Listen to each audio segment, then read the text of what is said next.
പിതാവിനും പുത്രനും പരിശുദ്ധ റൂഹായ്ക്കും സ്തുതി ആദ്യം മുതൽ എന്നേക്കും തന്നെ ആമേൻ. പ്രഭാതവചനത്തിലേക്ക് എവരെയും സ്വാഗതം ചെയ്യുന്നു. ഇന്നത്തെ ദിവസത്തിന്റെ പ്രത്യേകത എന്ന് പറയുന്നത് ഈ വർഷത്തെ 343-ാമത്തെ ദിവസം, ഈ മാസത്തിലെ 9-ാമത്തെ ദിവസം, അതായത്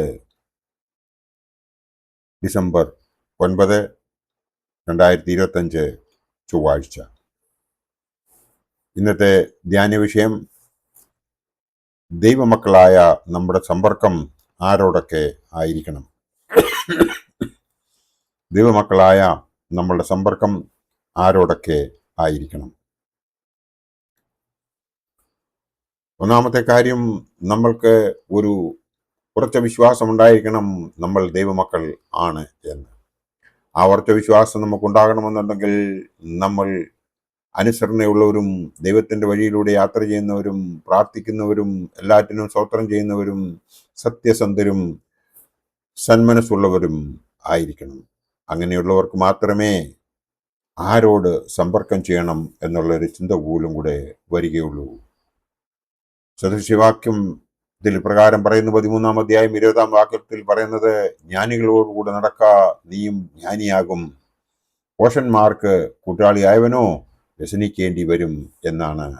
അതായത് ജ്ഞാനികളോടുകൂടി നടക്ക, നീയും ജ്ഞാനിയാകും, പോഷന്മാർക്ക് കൂട്ടാളിയായവനോ വ്യസനിക്കേണ്ടി വരും. അതായത് ദൈവ സംസർഗം ഉള്ള ഒരു വ്യക്തിയോടുകൂടി നാം കൂട്ടായി നടക്കുന്നുവെങ്കിൽ അവർ നമുക്കും ദൈവഭക്തി ഉണ്ടാകും എന്നതിന് യാതൊരു സംശയവുമില്ല. ജ്ഞാനമുള്ള ഒരു വ്യക്തി ഒരിക്കലും തെറ്റായ രീതിയിലൂടെ പോകുവാൻ ആഗ്രഹിക്കത്തില്ല. ഒന്നാമത്തെ കാര്യം, ജ്ഞാനമുള്ളവനാണെങ്കിൽ, അവൻ ദൈവവിശ്വാസമുള്ളവനാണെങ്കിൽ ഒരിക്കലും തെറ്റ് ചെയ്യുകയില്ല. കാരണം നോളജ് ഈസ് പവർ എന്നാണ് പറയുന്നത്. ജ്ഞാനമുള്ളവന് അധികാരവും ഉണ്ടാവും. കാരണം ജ്ഞാനമുള്ള ഒരാൾ ഒരിക്കലും തെറ്റിലേക്ക് വീഴുകയില്ല, അവൻ ഒരിക്കലും നിയമത്തെ കയ്യിലെടുക്കുകയില്ല. അങ്ങനെയുള്ളവരുടെ കൂട്ടത്തിൽ നമ്മൾ സമ്പർക്കം പുലർത്തുന്നുവെങ്കിൽ നമ്മൾ ഒരിക്കലും ആപത്തിൽ ചെന്ന് വീഴുകയില്ല.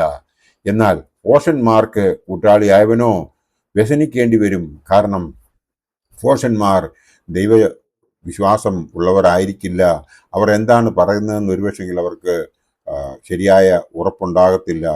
അവരുടെ ഉള്ളിൽ ഒരു രഹസ്യം സൂക്ഷിക്കുവാനോ പറയരുതാത്തത് പറയാതിരിക്കുവാനോ സാധിക്കാത്ത ഒരു സാഹചര്യം അവർക്ക് ഉണ്ടാവും. കാരണം അവരുടെ ബുദ്ധി ദൈവ കൺട്രോളിലല്ല. അതായത് പരിശുദ്ധാത്മാവിനാൽ അവർ നയിക്കപ്പെടുന്നില്ല. അവർ ആകൽക്കർസായാൽ നയിക്കപ്പെടുന്നതിനാൽ അവർക്ക് അങ്ങനത്തെ ദോഷമുണ്ടാകും എന്നതിന് രണ്ട് അഭിപ്രായം നമുക്കാർക്കും ഉണ്ടാകുകയില്ല. ആയതിനാൽ നാം എപ്പോഴും ജ്ഞാനികളോടുകൂടെ നടക്ക, നീയും ജ്ഞാനിയാകുമെന്ന് സദൃശ്യവാക്യക്കാരൻ പറഞ്ഞിരിക്കുന്നത് നമ്മൾ കൃത്യമായി മനസ്സിലാക്കുകയും പോഷന്മാർക്ക് കൂട്ടാളി ആവാതിരിക്കുകയും ചെയ്യണം. അങ്ങനെ അതിനുവേണ്ടി നാം എപ്പോഴും ചെയ്യേണ്ടത് വേദപുസ്തകത്തിലെ വചനം നാം എപ്പോഴും നെഞ്ചോട് ചേർത്ത് പിടിക്കുകയും അത് അനുസരിച്ച് പ്രവർത്തിക്കുകയും ചെയ്യണം. നാം നമ്മുടെ ബൈബിളിൽ കാണുന്നതായ, അതായത് നമ്മുടെ ദൈവമാതാവ് കന്യമറിയാം ചെയ്തത്, എല്ലാ കാര്യങ്ങളും മനസ്സിലാക്കിയതിനു ശേഷം ഹൃദയത്തിൽ സംഹരിച്ചു വെച്ചുകൊണ്ട് അവൾ വേണ്ട സമയത്ത് പ്രവർത്തിച്ചു.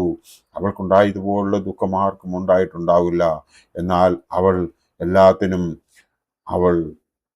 എല്ലാത്തിനെയും കൃത്യമായി മനസ്സിലാക്കിക്കൊണ്ട് അവൾ ദൈവത്തിന് ഹിതമായത് മാത്രം ചെയ്തു. അതിന് കാരണം അവൾ ദേവാലയത്തിൽ വളർന്നവളായിരുന്നു. അവളുടെ മാതാപിതാക്കൾ അവളെ ആ രീതിയിൽ ആദ്യമേ തന്നെ വളർത്തിയിരുന്നു എന്ന് നമുക്ക് ഏവർക്കും അറിയാം. അതിനുശേഷമാണ് അവളുടെ പവിത്രത നോക്കി മനസ്സിലാക്കിയതിന് ശേഷമാണ് മാലാഹ ഗബ്രിയേൽ ദൂതൻ അവളുടെ അടുത്ത് വന്നതും പ്രത്യക്ഷപ്പെട്ടതും അവളെ അനുഗ്രഹിച്ചതും ഒക്കെയും.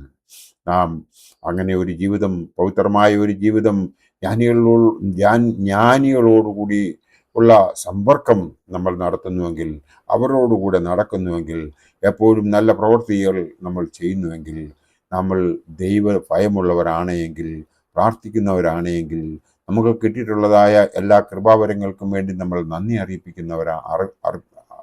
അർപ്പിക്കുന്നവരാണ് എങ്കിൽ ദൈവം നമ്മളെ എല്ലാവരെയും അനുഗ്രഹിക്കും എന്നതിന് യാതൊരു സംശയവുമില്ല. അതിനായിട്ട് നാം ചെയ്യേണ്ടത് എപ്പോഴും ദൈവത്തിൽ ആശ്രയിക്കുക. ദൈവത്തിൽ ആശ്രയിക്കുന്നവരെ ഒരിക്കലും ദൈവം കൈവിടുകയില്ല എന്നുള്ളതിന് നമ്മുടെ പിതാക്കന്മാർ നമുക്ക് ഒരുപാട് ഉദാഹരണം കാണിച്ചു തന്നിട്ടുണ്ട്. നമ്മുടെ മേൽപ്പെട്ടക്കാരും നമ്മുടെ വൈദികരും നമ്മെ ഉപദേശിക്കുന്നത് ഒരു ചെവിയിൽ കൂടെ കേട്ട് മറ്റൊരു ചെവിയിൽ കൂടെ കളയാതെ അവർ പറയുന്ന നല്ല കാര്യങ്ങൾ നമ്മൾ കേട്ട് അനുസരിച്ച് മുമ്പോട്ട് പോകുന്നുവെങ്കിൽ ദൈവം നമ്മളെ അനുഗ്രഹിക്കും. ആ അനുഗ്രഹങ്ങൾക്ക് നാം എപ്പോഴും നന്ദി പറയേണ്ടവരാണ്. നമ്മളെ ആര് നല്ല രീതിയിൽ ഗൈഡ് ചെയ്യുന്നുവോ അവർക്ക് വേണ്ടി നാം ദൈവത്തോട് പ്രാർത്ഥിക്കണം. അങ്ങനെ പ്രാർത്ഥിക്കുമ്പോഴാണ് ഇയ്യോബ് തൻ്റെ കൂട്ടുകാർക്ക് വേണ്ടി പ്രാർത്ഥിച്ചതുപോലെ അവനും എല്ലാം അവൻ നഷ്ടമായതെല്ലാം തിരിച്ചു കിട്ടുന്നത് നമുക്കറിയാം.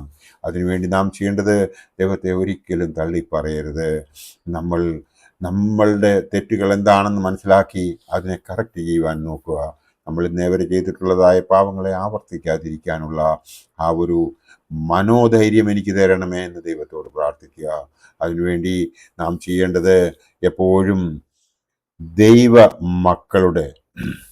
ദൈവമക്കളായ നമ്മളുടെ സമ്പർക്കം ആരോടായിരിക്കണം? ദൈവത്തോടായിരിക്കണം. ആ ദൈവത്തോട് നമ്മൾ സമ്പർക്കം പുലർത്തുന്നുവെങ്കിൽ ആ പരിശുദ്ധാത്മാവ് നമ്മളെ എപ്പോഴും നല്ല രീതിയിൽ ഗൈഡ് ചെയ്യും എന്നതിന് രണ്ട് അഭിപ്രായം ഉണ്ടാകുകയില്ല. അതിനു വേണ്ടിയിട്ട് നാം ചെയ്യേണ്ടത് യഹോവാഭക്തി ജ്ഞാനത്തിൻ്റെ ആരംഭമാകുന്നു.